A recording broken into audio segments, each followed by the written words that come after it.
right. And we are live. No preamble today.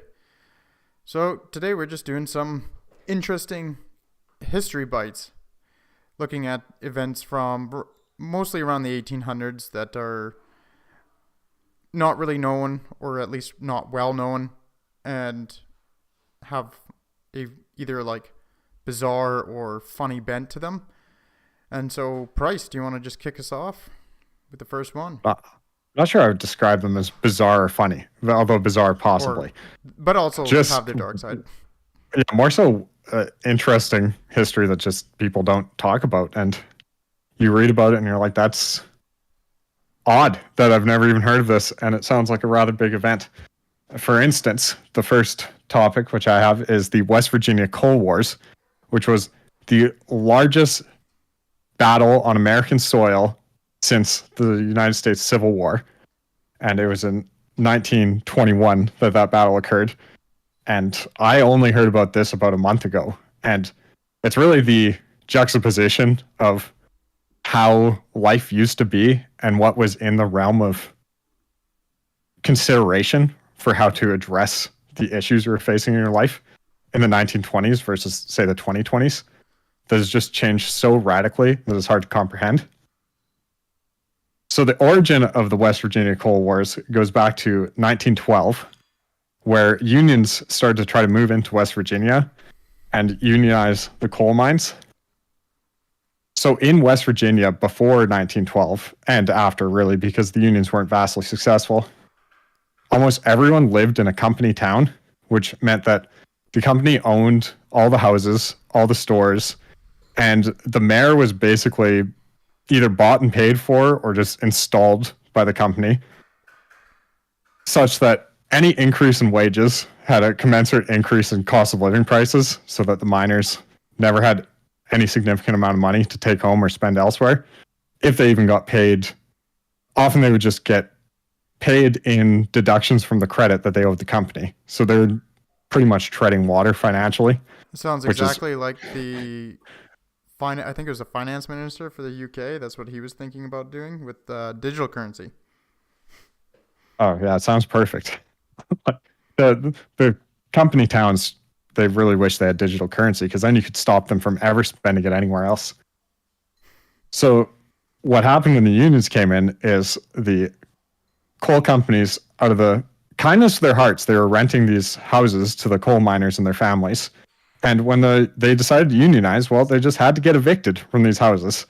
So you end up with about 35,000 people, most of whom weren't actually coal miners, but the dependents on the coal miners, their wives and kids, living in tent cities that were supported by the union. And 6,000 of the actual miners, armed predominantly with rifles, but they did have 6 machine guns, marched on the mines, but they were stopped this time around in 1912 by the implementation of martial law by the governor of West Virginia, and they surrendered to the police and gave up their machine guns, although most of them tried to hide their rifles, but a couple thousand rifles were taken as well. So this was the first big blow up, and it kind of resulted in nothing as far as I could find after that martial law. And the abuses of coal miners continued to the point that you were much safer being a member of the American Expeditionary Force in the First World War than you were mining coal in West Virginia. Just statistically, incredibly dangerous job. So then this started to reignite in the 1920s, and a lot of people seemed to draw the inference, although I couldn't find anything greater than that this somewhat had to do with fighters from the First World War coming back to America and having some sort of experience with military matters. So in 1920, the Union started making another push to break into West Virginia. And there were a few towns that weren't company towns, but the one particular town, the strikebreakers came in and tried to evict people from the houses. And the sheriff of the town attempted to arrest these strikebreakers. The strikebreakers said they had a warrant. The sheriff took them to the mayor. The mayor read the warrant. He said, "This is bogus. You just wrote this. This isn't a real warrant." So the strikebreakers shot the mayor And then the sheriff and the deputies shot the strikebreakers. So that was the instigation of this round of violence in the 1920s. And then that led to skirmishes for a couple months until the sheriff and his deputies were acquitted when they were tried for killing the strikebreakers, because obviously they were in the right. So then after they were acquitted, the things were kind of toning down a bit. Obviously the unions were still pushing, so the strikebreakers were still around. And then the sheriff was being charged with something else, not as serious as murder, in another town. And walking into the courthouse, he was gunned down by strikebreakers. So at this point, basically, the escalation was on. And 13,000 miners this time rallied in order to march on the company, and specifically to free miners that had previously been imprisoned for these skirmishes that had been ongoing for a couple months at this point. So 3,000 lawmen and strikebreakers worked together to dig in on a mountain before the town that held all the prisoners. So you had a standoff of about 10,000 miners, because about 3,000 sort of disappeared by the sounds of it, and 3,000 lawmen that were dug into trenches that were very reminiscent of the First World War. And the federal government obviously knew this was going on, and the governor asked them to intervene because he couldn't do anything because martial law had already been declared and not helped. So the federal government sent a general in to discuss what was going on there, and he got the miners to agree to back down, to peacefully disperse, and that should have been the end of it. But hearing this, the strikebreakers figured they could get back to business and had the momentum, or figured they really wanted a fight. So they went and broke up another tent city full of union members and their families, allegedly and likely killing women and children, whether intentionally or not, when breaking up this tent city, which caused the 10,000 miners to not leave and instead to advance upon the entrenched positions. So you had roughly 1 million rounds of ammunition expended between the two sides, who were both equipped with machine guns, although the strikebreakers hired private aircraft to drop leftover ordnance from the First World War, so gas and bombs, on the miners, luckily not hitting any significant groups of miners. And after 5 days of this battle, the army showed up, and you basically had the miners agree to leave because they weren't going to fight the United States Army. And for the Army's perspective, they basically viewed this as a potential risk to spread throughout America, with unemployed people doing crazy shit all over the place. So they had to come down on the miners. They couldn't come down on the strikebreakers, because the fear in the 1920s for everybody was communist revolution. And the craziest thing about this whole incident is that after these miners went home, and once again, most of their guns were seized, all the machine guns were seized, the unions lost all their sway in West Virginia and would never get it back until after the New Deal. So at the beginning of this period, in 1920, they had 50,000 members. And in 1932, they had 600 members in West Virginia. So after all of this craziness and armed insurrection, and I guess I forgot to mention the battle, it was over 100 people died, which isn't actually much given the amount of ammunition. But over 100 people died, and in the end, the companies won. And they just continued running the coal mines and company towns until the 1930s.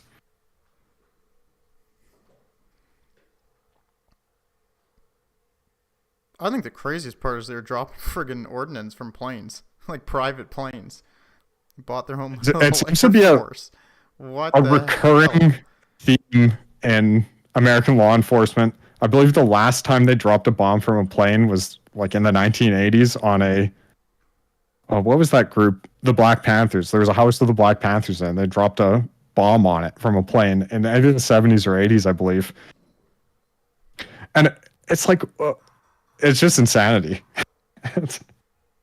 Using a plane, though, I think probably had a psychological effect more than anything. I know in Canada they used a plane to hunt the mad trapper, who was just one guy who was crazy, killed a couple people, and it took them weeks to track him down, I believe. And it involved the plane. The plane was needed to spot him. Yeah, But that's just yeah, reconnaissance. It's like using a police helicopter, right? oh, well, they shot out of the plane too, but Oh, it's where just they're you firing can't. from it. It's pretty hard to aim out of a Yeah. plane. Like I don't know, aircraft are like the new shiny toy back then, and bombing out of aircraft seemed like a genius plan. So it's like, When in It's doubt, kind of like the intimidation factor. It's like having horses yeah, in a battle when the other side doesn't. It's just like intimidation and scary. Nothing you can do. on getting gas too. Like that's what I find the craziest part about the plane aspect was that they were they're dropping dropping gas gas. bombs. Well, it sounds like funnily enough, like the standoff with the law enforcement was actually less dangerous than just going and working in the coal mine. So Yeah. Oh yeah, a nice little safety break, basically. yeah. Take some easy. Oh, just a few dozen of us die over the course of a few weeks. Like that's low. Like that's lower than our jobs. Yeah, it is interesting because like coal mining seems to be like one of those like I don't know cultural touchstones. Like because there's a lot of like in Britain, right? Coal mining was like very common during the Mhm. first industrialization, and it was like just ubiquitously seen as a horrible job because it is like it's dangerous, like terrible working conditions. Like nothing about it seems enjoyable or attractive, and so you Mining basically sucks have to, today. I couldn't imagine doing it back then. yeah, and like well, and coal mining I think is like particularly shit because you're just Get soaked that, in coal dust get all that day. black lung, all your teeth rot out. Yeah, You die it's at just 50 of a horrible lung various disease. cancers. It's like I can't think of a pretty much a worse job. It's and yeah, then you get paid a pittance to do it in that era. You can see why it'd be like such a catalyst for labor to agitate on. And you have, by necessity, tens of thousands of people involved in the coal mining operations too, all experiencing all of the negative aspects of it. Yeah, and it's also like an essential thing, right? Like because at that point in time, society was like so dependent on coal. It's not like the labor had a bit of power for that reason, I think, right? Like it wasn't like some luxury good that was coming out of the ground. It was like, you know, That's bread another and butter. reason the U.S. Army would get involved in these strikes because you couldn't afford to not have coal. So you didn't have the option from their perspective of allowing labor to strike too much. Like you could have a bit of strikes here and there, but there was a point where you had to put the foot down and send in the army, which is just a crazy world compared to you could not imagine America doing that today. Yeah, Well, I mean, they did have the military rocks up to the Amazon warehouses and starts shooting the people working there who are striking. well, they did have I guess the closest analogy, like in recent memory that I remember, is like the just recently they had the train union in the U.S. strike or threatened to strike, and they were Which one? like the train Crane operators? railroads. I see. And Biden was having a freak out because they still I did rely hear about heavily on the rails for transportation. It's like a huge percentage of transportation in the U.S., obviously, and so I think they managed to avert a strike by coming to terms. But yeah, it was Well, they just didn't follow Ford's lead. Should have just made it illegal. Problem well. solved. That's that was another recent strike or threat of a strike. And the funny thing about that, I think the conclusion to that because that's Ontario government. In case anyone doesn't get the reference, the Ontario government legislated, basically made labor strikes illegal for this QP workers who were threatening to strike. That's like the teachers and educators. It wasn't teachers. It was like it was workers in the schools that weren't in the teachers union, Oh, by okay. what I could Sorry. understand. They're like laborers, so it's like janitors. Well, special educators actually fall under the QP union, so like Yeah, special ed personnel and stuff. Like it's a whole bunch of different job positions that fall in QB. And yeah, but the funny thing is like the Ford government caved within like 2 days, yeah. and they said, "Well, oh, okay, we'll rescind the legislation if you guys agree to go back to work for now." And so, Well, of much course, they didn't less. have any federal government backing either. It's like the federal government wasn't publicly bashing them or anything, but they were basically implicitly saying, "Get your act together." Yeah, like I guess it's just like a highlighting of how less extreme like the strike stuff is these days and the union action. Like obviously it's still important, but it's just like tamped down to a level of like reasonableness. You don't have to get the guns out.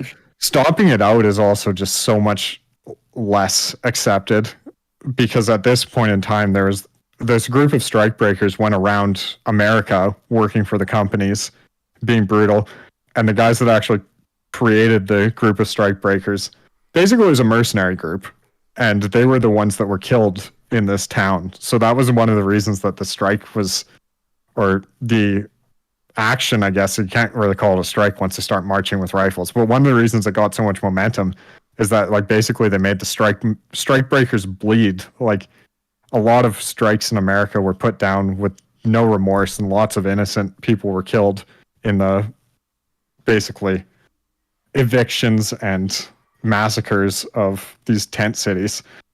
So people were happy that they could actually kill some important members of these strikebreakers.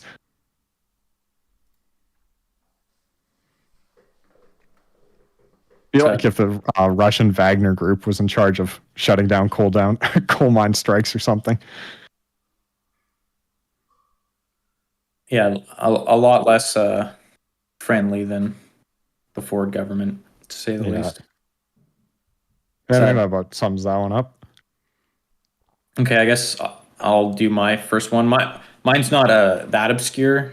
I'm sure like a reasonable number of people that follow history are not going to be shocked to hear about it. But the Crimean War, which was started in 1853, and I guess I just thought it's like I was just like looking into different conflicts and stuff, and it's like a very serious conflict, like big boy conflict that doesn't seem to get hardly any of like the attention or press or coverage. Like I'd heard of it, like just basically the name, and I had like a general idea of like when it happened, but I didn't even fully know the participants and how it played out, and like that it actually had some pretty meaningful implications. But for anyone that doesn't know, it was basically Russia was trying to get big dick in the Balkans in the 1850s, because this was like during a period where the Ottoman Empire was kind of crumbling essentially, and they had been like very dominant in the region for centuries, and they were just succumbing to basically internal conflict and declining rapidly during the 19th century. And in response, the Russians were pushing ever forward south into like the Balkan area, and the strategic interest in the region for them was warm water ports in the Black Sea. They wanted to be able to access the Black Sea year round, and like put in facilities to have a Black Sea Navy. And so they were like pushing south, and then for whatever reason, the French, it seems like Napoleon III, the emperor at the time, was like just had his own like whims about what to do geopolitically. Days. Good old days of like if one guy feels like doing something, then it happens. Anyway, the French were like, oh well, we actually are going to proclaim ourselves like the Christian protectors of all Middle Eastern Christians, because previously, like, the area had been under all the Christian churches in the area had been under Orthodox leadership from Russia, and France basically said, okay, well, actually, no, now the Catholic Church is the head of all of this stuff, and France basically bullied the Ottoman Empire into agreeing to a decree, because the Ottoman Empire still owned all the land in which these churches were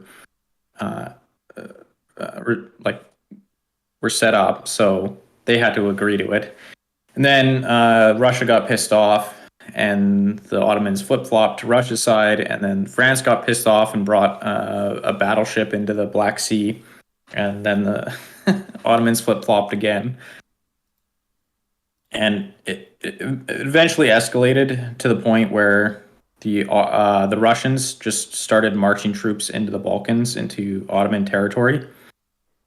And the British were very worried about Russian, basically, power plays in the region, because they thought that if they started taking land from the Ottomans, that they would eventually threaten British hegemony in the area, including, like, it would lead to a land bridge for the Russians to British India.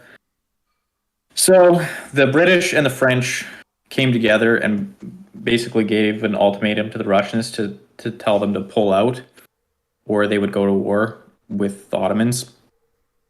And the Russians told them to stuff it, so the British and the French joined in the war, because the Ottomans had already declared war, obviously, after being invaded. And they, like, most of the fighting, more or less, was around, let's see if I can butcher the pronunciation is enough, Sevastopol. I think Sevastopol? Sevastopol is something like that. I saw a British source once spell it with a B, so you can't be. It's in good keeping with the English language and butchering Sebastopol.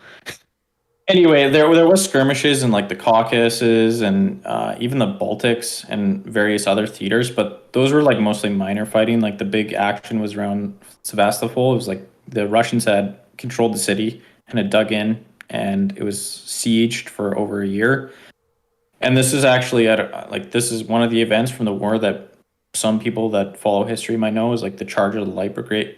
And it was basically the British cavalry charged a Russian defensive position because they screwed up, like, a game of telephone on their orders got screwed up, and they thought they were supposed to charge when they weren't. And so they just, like, ran in headfirst into a dug-in Russian defensive position and got absolutely mowed down. Like, over a third of the entire brigade died or was captured.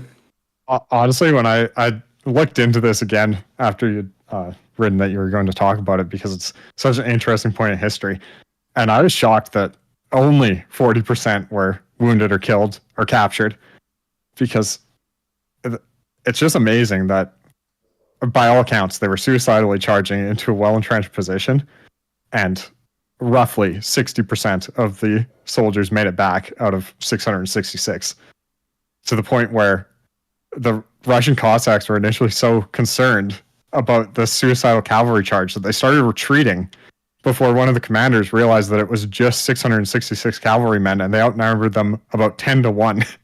And there was no reason for the retreat. And then they turned around and beat back the British.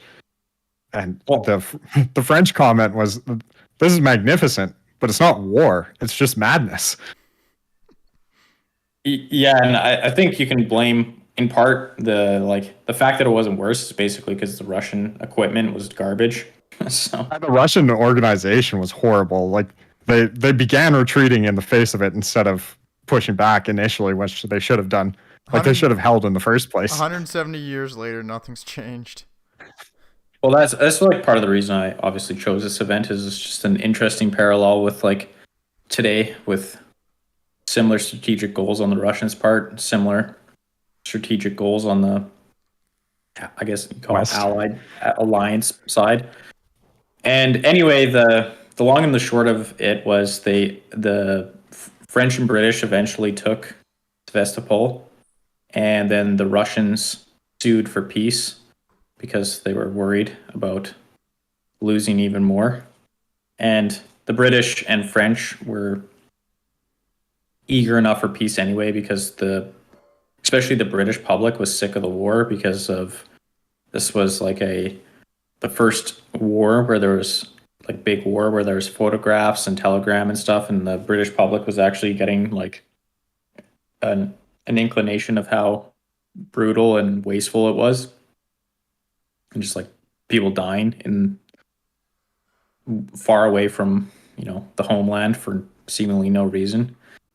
And the conclusion of the war was basically back to status quo. All the territories that had changed hands were given back to the respective parties essentially, and the Orthodox Church was put back in charge, which they were in charge of the region's churches before the war.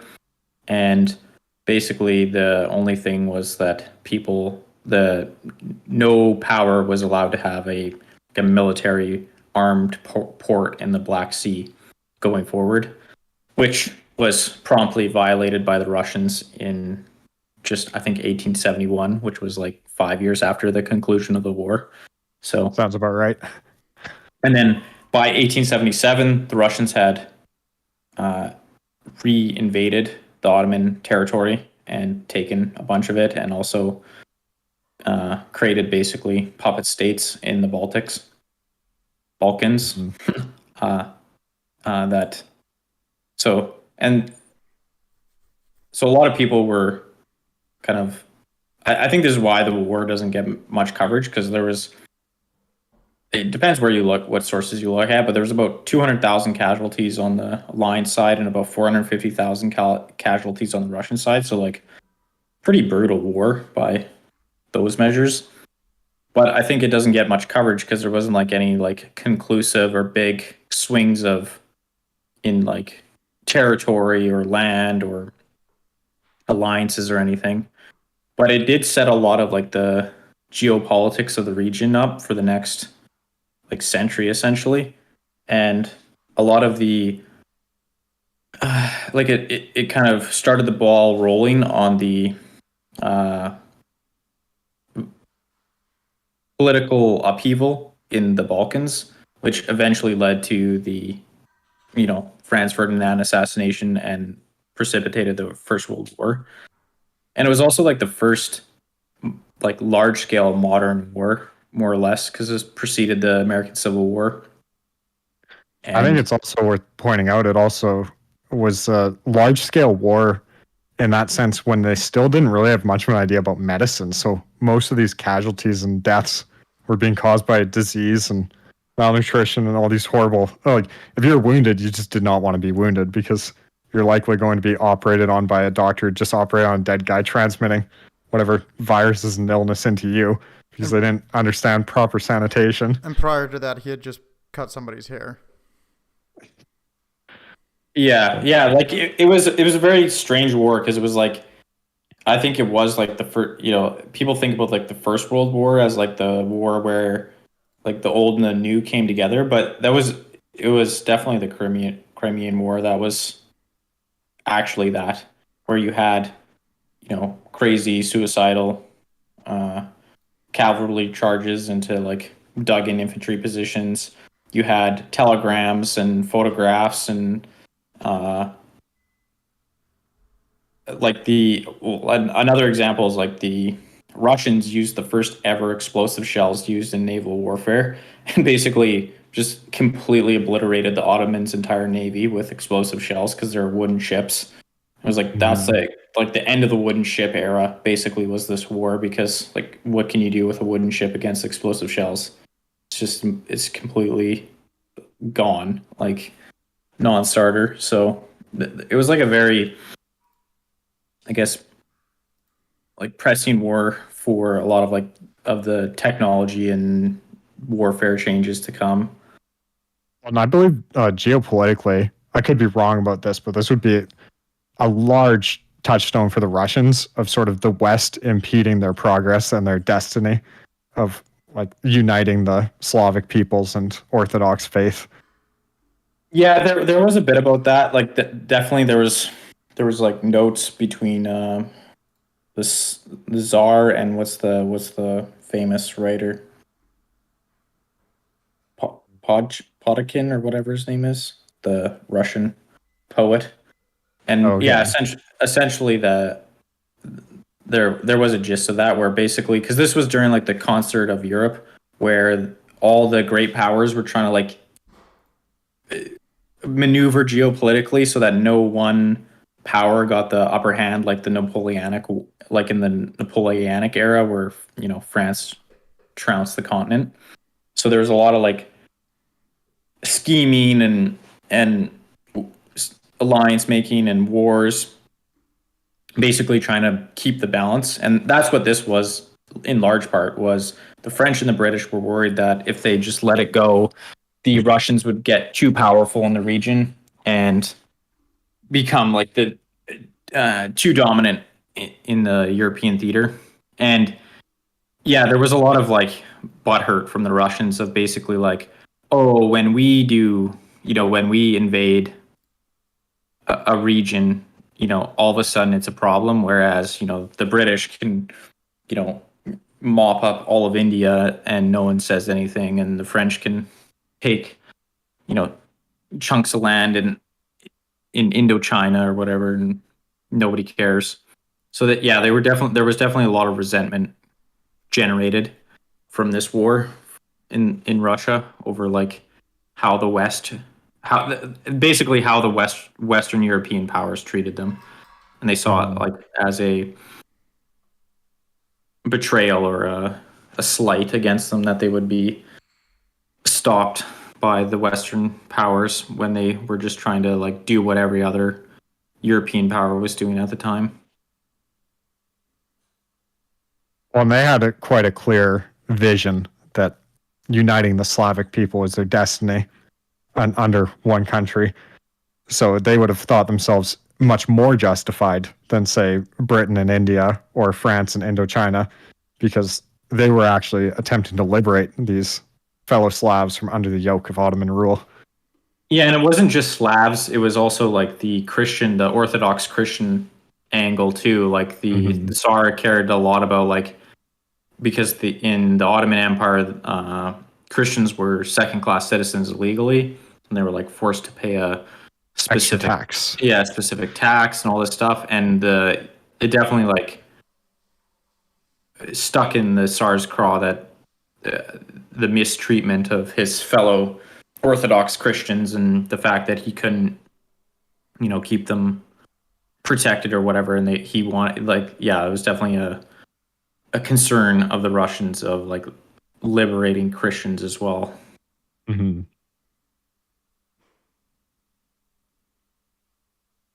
I think, yeah, that's mostly all I got for that one. So I don't know if you guys have anything to add, but I guess it's probably worth saying people probably heard the word Florence Nightingale in relation to her medical efforts, and Constantinople in the Crimean War was where she first made a name for herself in basically popularizing what was understood on a theoretical level about sanitation, but people were not putting into practice in Constantinople.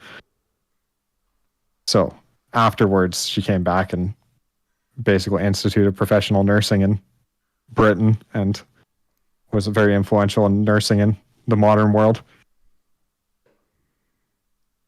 Oh, I think, yeah, that is it. I did have that noted down.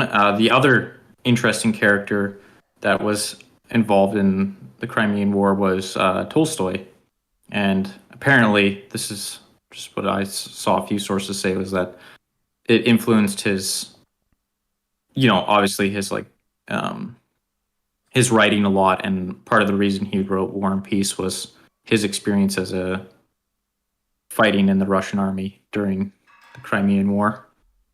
That makes a lot of sense. Officer and I think he was a relatively low level officer in the Russian army and during the war. Because as far as I understand it, one of Tolstoy's philosophical perspectives was basically I don't know what the correct term is, the anti-great man theory of history, because of probably his experience in the Crimean War of realizing that war was bloody and brutal and nobody really knew what was going on or had control over it. So when he wrote his novels, it's always very chaotic when there's war going on. Whereas in many previous novels and even at contemporaries of Tolstoy would often write as though the commanders were telling this flank to move there and this flank to move there, and the army was listening to them like a finely tuned orchestra. And in reality, it was bloody massacre, and nobody quite knew what was going on, and they were all just trying to survive. Well, and that was it was definitely the Crimean War with both sides. Like both sides had terrible organization, terrible communication, terrible supply lines. It was all a complete mess, and that leads to like the casualties. Like most of the dead were disease, just because of terrible medicine and zero supply lines and inadequate clothing and all that stuff. Like just horrible. Horrible mess all the way through on both sides of the conflict. Gotta do it for the glory of the empire. Yeah, essentially, it was like Well, that's what the Charter of the Light Brigade seemed to epitomize like why it went down in history so vividly, I believe, would be because it worked for both sides. And that one side, it showed the senseless brutality of war. And yet for the other side, it showed the sort of heroism in the face of all odds, like the stoic British cavalryman following the orders, even though it leads to certain death, and that being glorified in Britain. And truly, other countries, like the French, just referred to it as the English charge. It gave the English quite a reputation, and it wasn't just in England. The French who saw it were like, these people are crazy. And all from a miscommunication on on relaying orders. I'm sure they would have been preferred to be known as less crazy and survive. All right, anything Don, more you on that wanna? one? No, I think that's to you now. All right, so we actually got another strike-based story. This one's the Great Railroad Strike of 1877 that occurred all across what is basically New England and the Midwest states. Like I said, 1877. So in 1873, there actually was they actually called it the Great Depression. But then the Great Depression came along and they kind of changed that name to the Long Recession. It kicked off. Didn't have the word electric boogaloo back then to name the second Great Depression. Exactly. Just don't worry, we'll get to name that one pretty soon here. Anyways, this was like the worst economic contraction that the states had been through, and it was the longest. It actually is still the longest. It was 65 months, so it's kicked off in 1973. Basically, what had happened in the states was a huge amount of their growth was tied up in railroads, and a lot of companies and capital owners were dumping huge amounts of money into the railroads, including a big bank called J. Cook and Co. So they were basically using debt. They were using their customer deposits and using that to generate debt to invest into these railroad companies. And this left them it left these capital owners like highly exposed to any sort of swings or changes in the market if it touched the railroads. And because railroads were the second biggest employer outside of the agriculture, it was an enormous chunk of the economy. J. Cook and Co. in 73 basically failed to market some of their bonds. They were looking to market railroad bonds, and there had been an economic downturn in Europe, so they couldn't market their bonds anywhere. And this kicked off, basically it tanked their entire business. That bank collapsed, and that kicked off a big string of bank collapses throughout the United States. And so they swung into that the Long Depression. That basically had the effect of wrecking the economy and just completely gutting the railroad industry. So there was tons of companies that went out of business. Those that survived slashed wages heavily, and it started generating quite a bit of resentment towards, like, from the general populace towards the leaders of industry, and as well as like the investors, like the capital class, because tons and tons of people were out of a job. It was at least 14% unemployment. And so that carried on for a number of years until 77, when finally tensions like boiled over, starting in Martinsburg, West Virginia. I think it was B&O Rail Company. So that's, which one was that?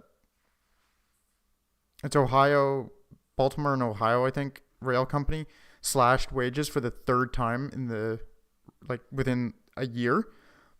And the workers in Martinsburg, West Virginia, on July 14th, went into a full strike mode. They just uncoupled, they just basically disabled the trains without destroying them. They just uncoupled them and said that they are not going to go back to work until that last wage decrease was reversed. That kicked off a string of strikes in other places, which actually occurred all over, like Baltimore, New York, Pittsburgh, Pennsylvania, Illinois, Missouri. Initially, it was pretty minor in the sense that it was just them not wanting to go back to work, saying they're not going to. But the government, of course, being just like the coal we were discussing earlier, the railroads were incredibly important. Like, if those got shut down, they were screwed. So right away, the National Guard was called in West Virginia, and basically told, shoot them, get them back to work, and if you gotta shoot them, shoot them. They refused because a lot of the National Guardsmen were pretty sympathetic to the cause, and so they wouldn't do it. But of course, the people wouldn't go back to work, so the situation started escalating across the various places where strikes were breaking out. So in Baltimore, the strikers, again, they held up trains. National Guards called in, but this time they started firing upon the workers. So in Baltimore, on Baltimore Street, they shot 35 people, killing 10, wounding 25. In New York, the strikers, this all kind of occurs starting from July 14th and runs into the end of July. It doesn't last very long, but it's pretty intense all the way through. New York's not quite as bad. They raised militiamen to quell the strikers, but the protesters fought back. But there wasn't too many deaths in that place. Where things got really bad was Pittsburgh. On July 24th, the National Guard 21st, the National Guard clashed with a bunch of protesters, and they actually bayonet charged them, basically gutting 20 of them and injuring 29 more. It's got to be the craziest thing I've ever heard of, because bayonet charges, even in military contexts, are incredibly rare because they're just so scary. It's like people either back off or from attacking or retreating. And to actually kill 20 people with a bayonet charge is horrifying. And they hit at least 30 or at least 29 more, right? Yeah. And of course, this infuriated the strikers, so they wound up turning into a huge riot. They actually forced the National Guard to take shelter in a roadhouse while they torched everything around Pittsburgh. They burned a bunch of train cars, locomotives, a bunch of buildings related to the railroad. National Guard clashed again with the rioters the next morning to escape, so they fought their way out and they killed another 20 people. The president wound up at the time was Rutherford Hayes, and he sent in federal troops and just squashed the riot because it had clearly gotten incredibly out of hand.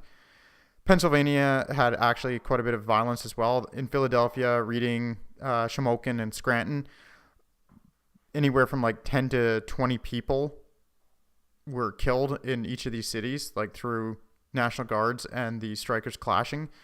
There's quite a few of these little scuffles that wound up with, like, all in all, by the end of July, like 100 people had been killed and 1,000 people had been arrested. It basically took the augmentation of the National Guard through U.S. federal troops to really just smash everything. Interestingly enough, like one of the things that, and then things also spread down into California. There were some worker rallies in San Francisco that then turned violent because one of the other precipitating factors in all of this, one of the reasons that there's a couple reasons that seemed like I guess it would be the general railroad companies were able to keep wages low and keep slashing, obviously the economic downturn, but there were a lot of Chinese immigrants who worked on the railroads and they would take a lot lower salaries, basically slaves almost. And so in California during their worker rallies, those turned ugly and they started attacking the Chinese of the city because there's a big Chinese cohort there. That was a little bit later, but the other item was it also seems like the railroad companies were colluding together to not raise wages because, like if you're running a couple different competitive railroads, you're going to bring over the good workers through offering a bit more than the other guy, right? Allegedly competitive. Yeah, allegedly. But again, this is crony capitalism at its finest. Yeah, the good old days. Yeah. But like all in all, after everything was settled down, like I said, 100 people were killed. I think almost all of them, if not all of them, were the actual workers and strikers and those who came out to support them, because they got quite a bit of support actually from coal miners and other groups like other factory workers and blue collar jobs did see this as like kind of a moment to Class conscious among them. Yes, that was actually the reason cited by, I think the American government was very interested in putting this down as rapidly as possible and in like using brutal tactics if they had to, because they really were worried about like a socialist revolution, since this like there was the beginnings of that across Europe and other areas, like, and not only that, the railroads were extremely important. Like at the height of the strikes, they shut down half of all transport in the United States. So this was like completely crippled the economy. Like you're already in a big economic slump and then you lose half of your transportation network like all in one go. Like it's a complete disaster. So the response of it was the National Guard through, I think, the control of the governors mostly, was brutal, and the federal government backed it up. But that was just, par for the course in this time, from like, especially after the Cold Wars. It's like, that's just kind of how they operated. Well, this was, I believe, predated the Cold Wars. Yeah, it did. But yeah, it's the same, like that the mentality. same ethos. Yeah, it's the same. Exactly. It's the same mentality that carried on for quite some time. Like in total, though, they had 100,000 worker strike, which was like pretty shocking. And they were worried that it was going to turn into a revolt, but because there was no real leader to the group, there was no person that was capitalizing on it and organizing everybody. It was just a spontaneous uprising and people venting their frustrations. Working on the railroads back in this time was pretty friggin' horrible. I don't think it's as bad as coal mining, but people died all the time. Like train starts rolling, you're like, there's no safety checks, nothing like that. You get sliced in half by a train. That stuff just every day, right? So it was just the people being understandably pissed off and feeling like they were being put upon by like these wealthy assholes who then blew up the situation and then were penalizing them for basically what they had done. So it was like they had legitimate grievances, but fortunately or unfortunately, depending on how you look at it, they didn't really have any sort of political organization, and so they wound up not really getting anywhere. Some sources claim that this kind of led to like unions getting more organized and competent and all of that, but other sources were claiming like it really changed nothing. Like the companies went on doing what they were doing the same way for decades again, which seems to be like more the outcome given like the other horrible abuses that the companies would foist upon their employees, just like the coal situation. But the one thing that did really change is a lot of these cities that suffered the strikes, they built up armories for the National Guard in the blue collar areas, just as a show of force to say, get out of line, fuck around, find out. You want to get bayonet charged again? Like all the guys are here now, so. 10,000 bayonets right in that building right there. Yeah, they're nice and sharp, and they got your name on it. Yeah, but it just made me realize, like, as much as unions can be fucking awful sometimes, it's like you were actually like a true cog in a machine back then, and completely and utterly disposable. Like if you decide to voice your concern, you're just gonna get shot eventually. Though I am surprised that like only 100 people died, given how widespread the strikes were, and like violence is kind of baked into the DNA of the states, and human beings in general, but like particularly the United States. Like I'm surprised they didn't get a lot more out of hand. I'm just impressed how the whole depression thing started. It's like, back in the day, you could started 5-6 year long depression on railroads. Now we have to like toss our money away on shit coins, get things started. Yeah. The FTX of their day. Yeah, exactly. It's like, man, it's throwing away money on like real, tangible, economically viable, businesses. Just so much more impressive. Yeah, to actually be able to fuck it up that badly. You'd be fighting for investors. It's like, oh, this is something real? Like, and you're offering me a return of real money on something real. Well, so like, yeah, exploding your economy, or exploding your company using, fairy coins that have no underlying value or not linked to anything real. And it's like, yeah, I get that. That's like, that's an everyday thing. Like, that's not that hard to do because it's just a big, giant, intentional Ponzi scheme. Like, doing that with railroad stocks is just actually impressive. They just had a different work ethic back then. Yeah. Well, it's just like, you have to like really go hard to like overinflate something economically useful like the railroads to a point where it actually collapses the economy. And really like deeply economically essential, because railroads really facilitated the westwards expansion of America, because until the invention of railroads, you had to basically use rivers or sea lanes to effectively transport goods.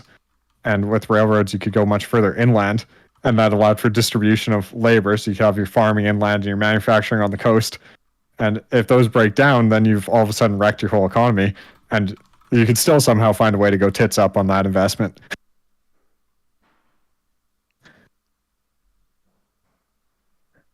Yeah, it's, I don't know, like tulips. That's not that impressive. Railroads, that's impressive. Yeah. Well, yeah, but in terms of deaths, I think it's kind of a theme that it's hard to picture from a modern context. And I wonder about this a lot, like what the cause of that difficulty in picturing it is. But in a lot of histories, thousands of people clash and only a dozen people die or so. It's relatively normal, especially it seems like with strikes, in the sense where the people are amateurs on both sides, like the militias and the National Guard versus the strikers, that you don't end up with large numbers of deaths, likely because people get scared and run away, or are just not intending to kill each other in the first place. They're just trying to scare each other. But that seems to actually be a theme from from this one. That was one of the sources mentioned, that because it was National Guard, they weren't Well, I think particularly it does. good at actually following through on their orders and doing what they were supposed to. Massacring people. Yeah. So that's why they sent the troops in, just because if they needed to actually disperse the crowds, they needed real troops who were trained to be able to handle the orders and just, do the really shitty thing if it came to it. I think the National Guard was mostly made up of it's kind of like a militia, basically. It's like weekend warriors. Mm-hmm.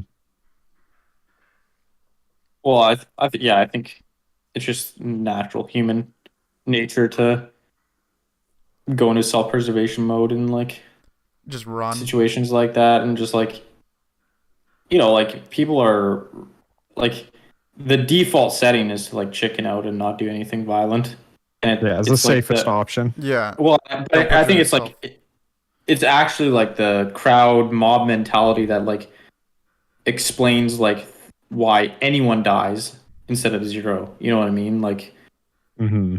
it's like the default assumption, or the default outcome is nobody dies because people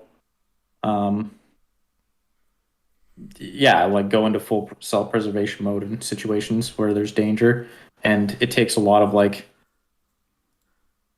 like outside circumstance and stuff to like get mob mentality going, or something that people overcome that self-preservation instinct and do something stupid enough to cause a death. It also makes you wonder, given the recent deaths in South Korea, like, sure, people died in these things, but probably a decent chunk of the people who died in like the crush to run away, as well as actually being killed by intentionally killed. Because you never really when hear they're all about that fleeing in the bayonets or the guns. Yeah, like if you're all running away from a bayonet charge, I could see 20 deaths as being more likely caused by running away than by being stabbed. Because, stabbing someone with a bayonet is historically gross and uncommon. The people who've effectively used bayonets in combat often get Victoria Crosses or Medal of Honor because they're genuinely built different. Just built psychopathic, or just put in a really tough spot.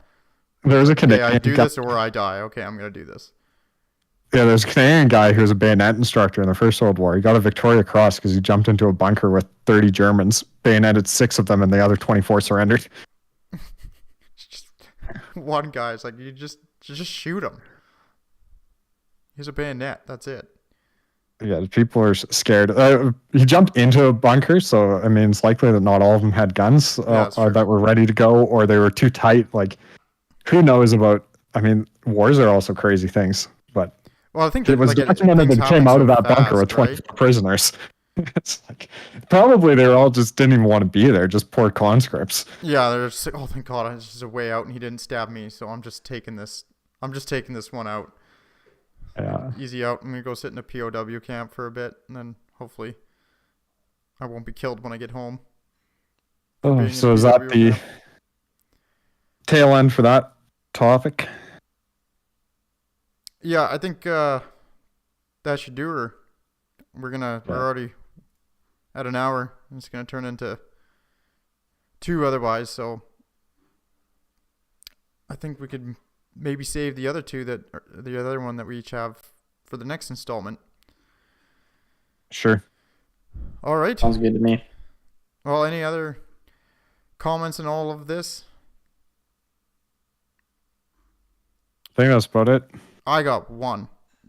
Just makes me like the the strike stuff. It's like, man, I'm just happy for labor laws that are actually followed. Yeah.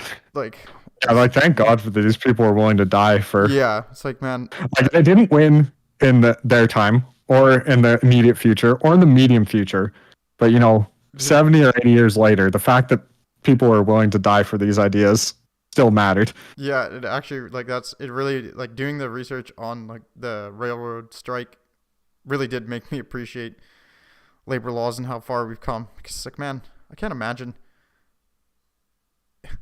Like, I would argue with my boss over, like something much more trivial than, not wanting to have my pay cut by like 30-40% so I can't feed my family, right?